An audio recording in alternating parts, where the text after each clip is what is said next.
భక్తి popular TV ప్రేక్షకులందరికీ నమస్కారం. ఈరోజు మనతో పాటుగా ఉన్నారు ప్రముఖ ఆధ్యాత్మికవేత్త, జ్యోతిష్య మరియు వాస్తు పండితులు వేలూరి రవికిరణ్ శర్మ గురువు గారు ఉన్నారు. మాట్లాడదాం. నమస్కారం గురుగారు. నమస్కారం.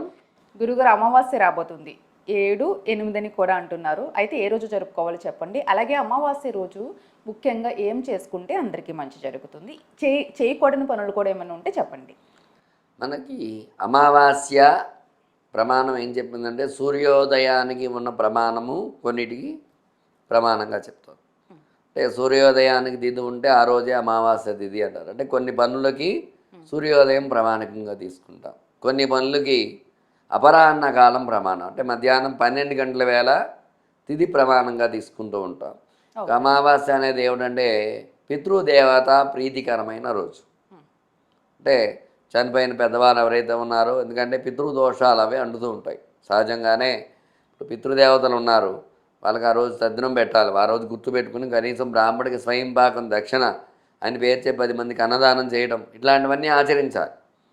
అవి ఆచరించకపోతే ఏమవుతుంది, నా జన్మంలో నేను పుట్టించిన నాకు పిల్లవాడు నాకు తద్దినం పెట్టట్లేదని వాళ్ళకు కోపం వచ్చి వాళ్ళు శాపాలు పెడుతూ ఉంటారు, పితృశాపం.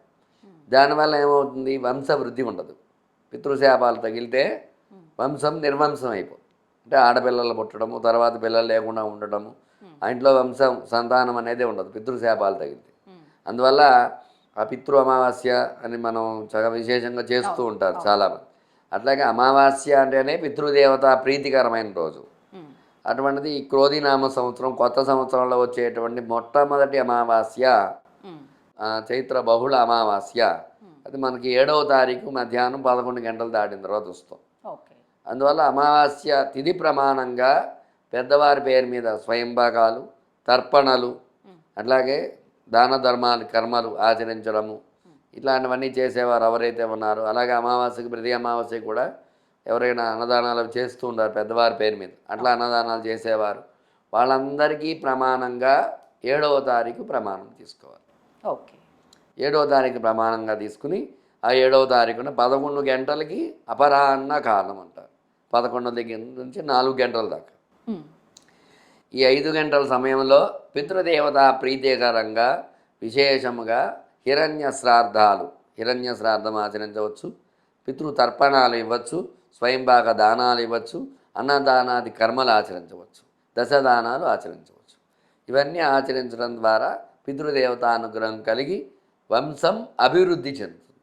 ఎప్పుడైతే పితృదేవతలు ఆశీర్వదించారో తద్వారా పిల్లల అభివృద్ధి, పిల్లల భవిష్యత్తు బాగుండటము, వాళ్ళ మంచి పొజిషన్లో ఉండటం, ఇదంతా కూడా పితృదేవత అనుగ్రహిస్తేనే.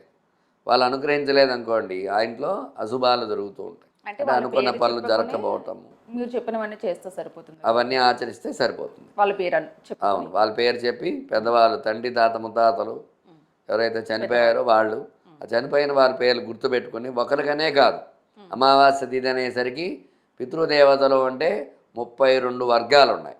అంటే బంధుత్వం, 32 రకాల బంధుత్వాలు.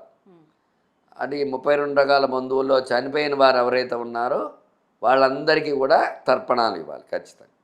ఎందుకంటే తండ్రి తాత ముత్తాత, అలాగే పినతండ్రులు పెద్దతండ్రులు, పెద్దనాన్న చిన్నాన్నలు ఉంటారు కదా వాళ్ళు, అలాగే పినతల్లు పెద్దతల్లు, పెద్దమ్మ పిన్నమ్మలు, వాళ్ళ పిల్లలు చనిపోయిన వారు, అలాగే అన్నదమ్ములు అప్పచెల్లెళ్ళు చనిపోయిన వారు. పెద్దవాళ్ళలో మా చెల్లెళ్ళు చనిపోయారండి అంటారు, వాళ్ళ తర్పణాలు ఇచ్చేటప్పుడు చెల్లెలికి ఇవ్వచ్చు, బావగారికి ఇవ్వచ్చు.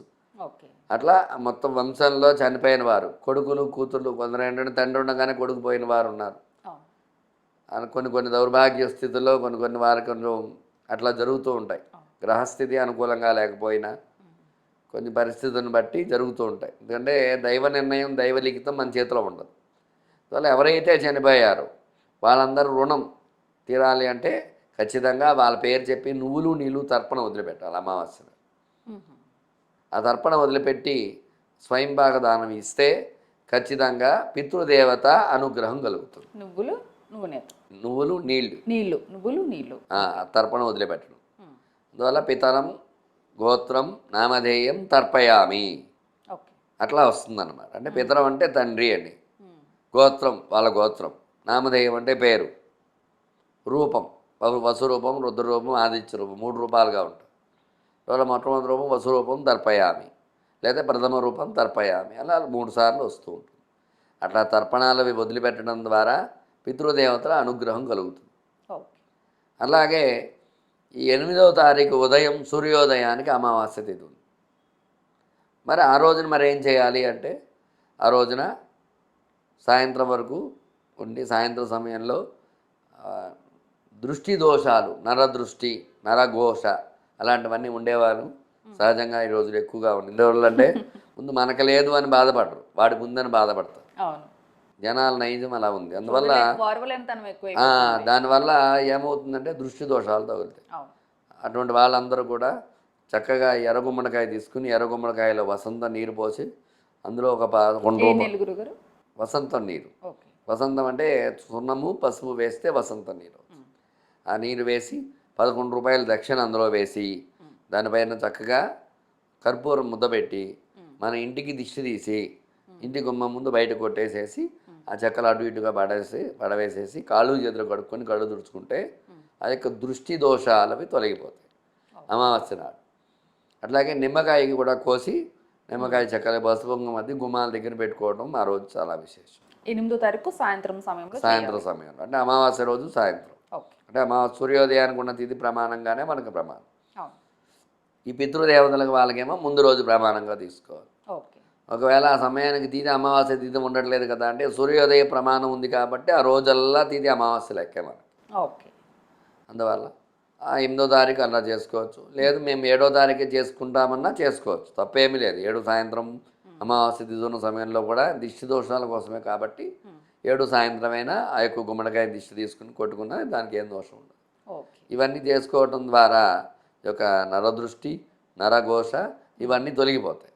ఎప్పుడైతే నరదృష్టి, నరఘోష తొలుగుతుందో తద్వారా ఏమంటే మనలో ఎనర్జీ పెరుగుతుంది, పాజిటివ్ ఎనర్జీ. Positive energy. ఆ పాజిటివ్ ఎనర్జీ పెరగడం ద్వారా మళ్ళీ మనం ఏదైనా సాధించడానికి ఆస్కారం. ఎందువల్ల అంటే మామూలుగానే ఏదైనా ఒక మంచి వస్త్రం ధరించి బయటకు వెళ్తున్నాం అనగానే 10 కళ్ళు అలా చూస్తాయి, ఒక వస్త్రం ధరిస్తేనే. అట్లాంటిది మంచిగా మనం రెడీ అయ్యి ఒక కారులో మంచిగా ఎక్కడికైనా బయటకు వెళ్తున్నామంటే చుట్టూ ఉండే కళ్ళు బయటికి వచ్చారు అనేసరికి ఎంతమంది చూస్తారనో మనం చెప్పలేం. ఆ దృష్టి దోషం తగులుతూ ఉంటుందన్నమాట. ఆ దృష్టి దోష నివారణ అవ్వకపోతే ఇబ్బందులు కలుగుతుంది. అవును. అందువల్ల దృష్టి దోష నివారణకి అమావాస్య ఈ యొక్క రెమెడీ చేసుకుంటే ఖచ్చితంగా ఆ యొక్క శివానుగ్రహం కలుగుతుంది. తద్వారా అమావాస్య అనుగ్రహం ద్వారా ఈ దోషాలు, దృష్టి దోషాలు, నరదృష్టి, నరఘోష ఇవన్నీ తొలగడం, చక్కగా ఆయురారోగ్యాలతో ఉండడం అది జరుగుతుంది అన్నమాట. అలాగే గురుగారు అమావాస్య రోజు ఖచ్చితంగా చేయకూడని పనులు ఏమైనా ఉన్నాయా? జాగ్రత్తలు తీసుకోవాల్సిన అవసరం ఏమైనా ఉందా? ఖచ్చితంగా చేయకూడని పనులు అంటే ఈ పితృ దేవతలకు ప్రీతిగా మనం చేసేటప్పుడు వేరే విశేషంగా దేవతా అర్చనలు, విశేషమైన పూజలు చేయకూడదు. మామూలుగానే అమావాస్యకి ఎదురు వెళ్ళకూడదు అంటాం. అవును. అంటే అమావాస్యకి ఎదురు వెళ్ళకూడదు అంటే అమావాస్య ముందు రోజుల్లో అంటే ఏకాదశి వరకు కూడా చంద్రబలం, దశమి వరకు చంద్రబలం ఉంటుంది. దశమి దాటిన తర్వాత నుంచి చంద్రబలం తగ్గిపోతుంది. అందువల్ల శుభకార్యాది కర్మలు అవి అమావాస్య తిథి నుండి ఆచరించుకోవడం. సో అమావాస్య వచ్చిందనుకోండి, అమావాస్య నాడు మనం ఏదైనా విశేషంగా సత్యనారాయణ వ్రతం, కథలు, పూజలు ఇట్లాంటివి విశేష కర్మలు ఆచరించడానికి అంత మంచిది కాదు. ఓకే. విశేషంగా ఏదైనా హోమాలు కానీ అట్లాంటివన్నీ కూడా కొన్ని వాటికి అమావాస్య హోమం మంచిది, కొన్ని వాటికి అమావాస్య మంచిది కాదు. అట్లా చేసే పనిని బట్టి ఏ రోజు దేనికి మంచిది అనే దాన్ని ప్రామాణికంగా తీసుకుని కూడని పనులు ఏమైనా ఉంటే అవి మాత్రం విశేషమైన కర్మలు ఆచరించకూడదు. ఓకే గురుగారు, అమావాస్య గురించి చాలా చక్కగా చెప్పారు. నమస్తే. నమస్కారం.